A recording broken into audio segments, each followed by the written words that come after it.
Hello there, YouTube, and hello, fellow simmers. I am Pinstar, and today I am having the honor of interviewing Graham Nardone, aka SimGuruGraham. How's it going, Graham? Hey, what's up, everybody? So, my first question here for you is, what specific role did you have in the development of The Sims 4? What sort of nuts and bolts of the game were you responsible for? Well, it's funny because kind of some disparate pieces, here and there throughout the game. If you're kind of familiar with me or followed me on Twitter at all, I've been very involved with Sims 3 over the years. So coming over to Sims 4, a lot of the groundwork had already been laid. And I, took up some little bits and pieces here and there. So things like the bills and the mailman, for example, I took over that system and had some fun feedback here this week from other fans about, how the bills are a little tougher, more of a challenge this time around, and I was happy to work on stuff like that. Another one that I kind of ran with for The Sims 4 that, people don't think about it in terms of a feature, but our notification system, put a lot of work into that one. If you're kind of familiar with Sims 3 and maybe played it since it launched in 2009, you'll have noticed that system got revised a couple of times. So we tried to take a lot of the learnings from that and put it back into the game so that we could get it right, get it fully featured this time, and take all those learnings and make a much better system. So to that end, I'm really happy we have a notification wall now where you can see all of the history of your messages. So it's kind of a geeky thing, it's not a fun game feature, but I'm excited about it. Probably my biggest contribution to the project, though, was working on something that we call change review. And that's not something that you'll see show up in the game. It's kind of an internal process that I helped organize and run. And essentially, especially with this project, because we announced over a year ago, we had a lot of kind of lead time there to not only evaluate the game internally and play it and kind of see how it was shaping up and see how fun it was as we played the game, but get a lot of external feedback from fans as well. And change review is that period of extra time we have that we set aside at the start of the project, knowing that we want to iterate on things and improve and change things, and just being able to go through and identify what all of those spots are, and then decide how we want to spend that time and best reinvest it back into making a better game. Excellent. If you had to point to one aspect of the game, one new feature that maybe didn't appear in previous incarnations of The Sims, or maybe appeared there but was greatly revised or changed, what is your favorite new or greatly improved feature in The Sims 4?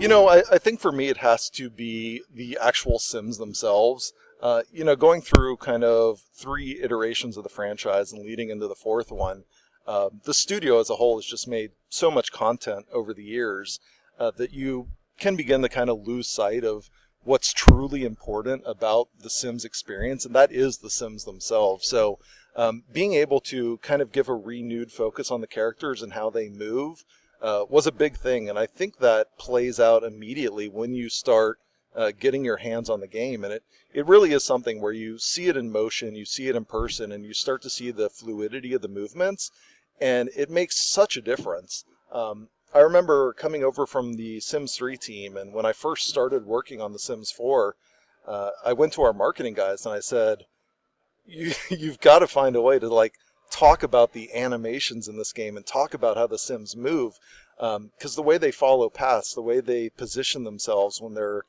discussing things, the way they get into groups with each other, it's all such natural behavior, and it's striking. It transforms the experience and the way you kind of connect with the Sims, because the more believable they are, the more you can kind of buy into their actions, the more you can kind of invest in those Sims and feel connected with them, and I think that's a really important difference. Excellent, excellent.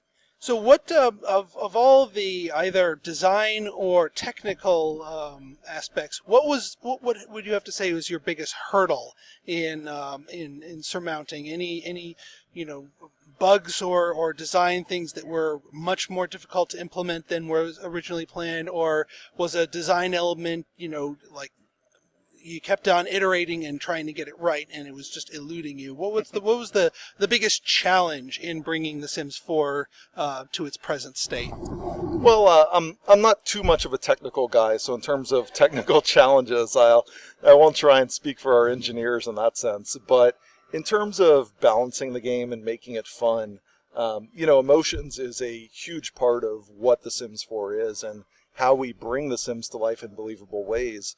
And trying to lock that down and get it just right, required a lot of iteration, a lot of time, playing the game, bringing in people from outside of the studio for feedback, not only in observing them play, but just kind of getting a sense for how different types of players interacted with the game, and seeing those emotions come to life just taught us a lot about the Sims themselves.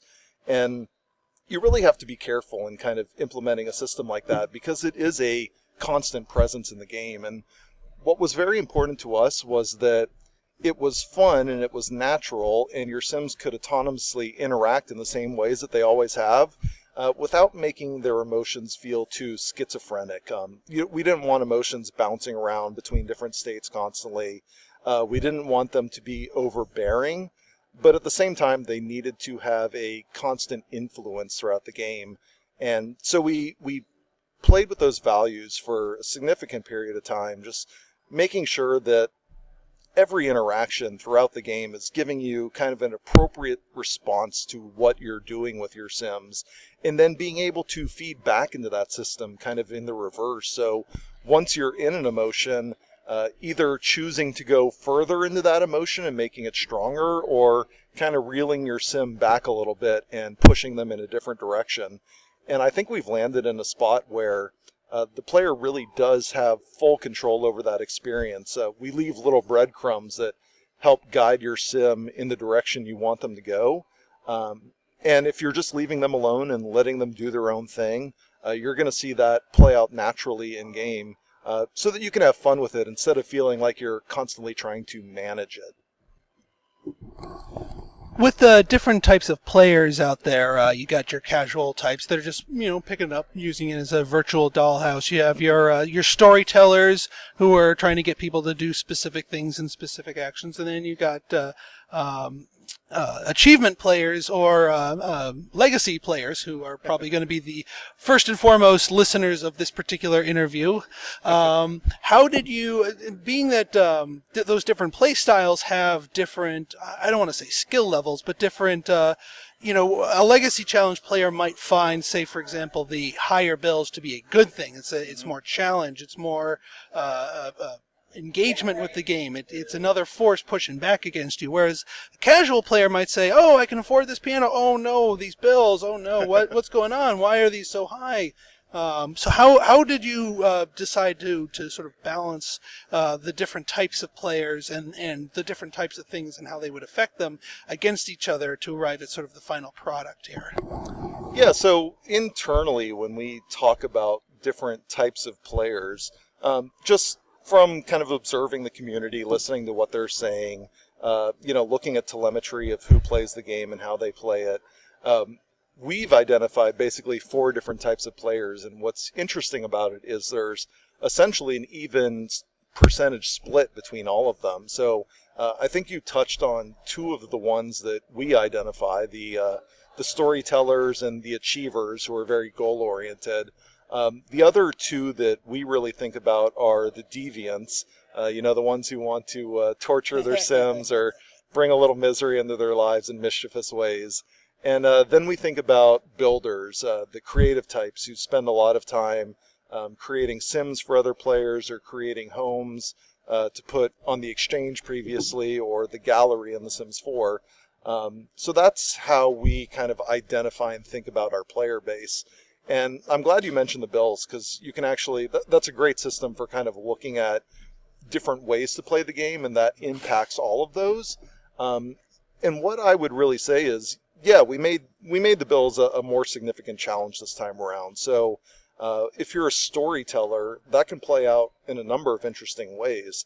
Either you just make that first bill payment and, you don't get your utilities shut off, or, if you do miss that payment, then you start unlocking some additional social interactions. You can complain about bills with other Sims. You can complain about, not having power or water. And if you were to actually visit another Sim's home who has their utilities shut off, you could complain about it to them in the reverse. So, it interacts more opportunities to tell a story, to, be in a place where those utilities were shut off. What was the reasoning behind that? Are they poor? Are they irresponsible? So I think there's interesting stuff there. With legacy challenges or, kind of that achievement style play, I think that brings a lot of strategy into it in terms of kind of managing your resources, being smart about what you're spending, where you're putting your money towards, managing the idea of, am I going to be able to pay my bills at the end of the week? If I don't, is that going to then kind of push me in the wrong direction for what I'm trying to achieve? Stuff like that. For deviants, of course, they're going to have great fun with a system like that because, of course, I'm not going to pay my Sims bills, and I'm going to have them sit there in the dark, not being able to flush their toilet, and they're going to be miserable, and it's going to be great. And then, builders too. They're thinking about how much money they're putting into a lot. They're thinking about what it costs other players because, it costs actual simoleons that you have to earn in-game to then pull those homes down from the gallery. So that all feeds back into it. But I think what's really important about The Sims and how we kind of manage the experience is, if any of that sounds like something you don't want to take part in, there's completely legitimate ways to shape the experience where you don't really have to participate in that.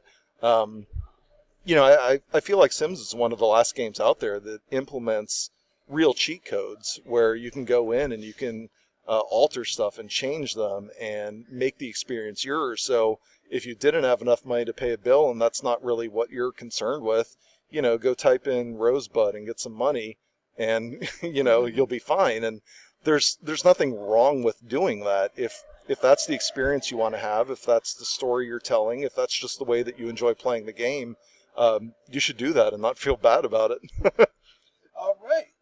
Well, I think that is the last of my questions. Is there anything else you'd like to add before we conclude? Well, I'm just super excited to see what people do once the game goes live. With the new gallery in-game, I think that's just going to explode in terms of content. If you look at the Create a Sim demo that's out there right now, I haven't even checked for a few days. The last I looked, probably about 90,000 Sims or households that have been uploaded to the gallery so far. Yeah, and Simmers are pretty prolific. and it's the community who really does the amazing stuff. We always release the game, and then we're shocked and amazed at all the incredible content that really gets uploaded and just imagined. And I think that's going to be the exciting moment for me. I hope that's going to be a thrilling moment for players as well. Especially those who don't really take part in that creative side. If you jump in there and explore the tools, fantastic. I think we've made them simpler to use and easier to just kind of jump into and start to play with. But if that's not you, just, 2 clicks of a button and you're just going to have massive amounts of content at your fingertips. And I think that's going to unlock some really incredible possibilities in game. All right, well, thank you very much for your time and for answering my questions. The Sims 4 comes out on September 2nd, if I'm not mistaken. Yep, September 2nd. Go check it out. All right, and thank you once again. Have a good one. Thanks.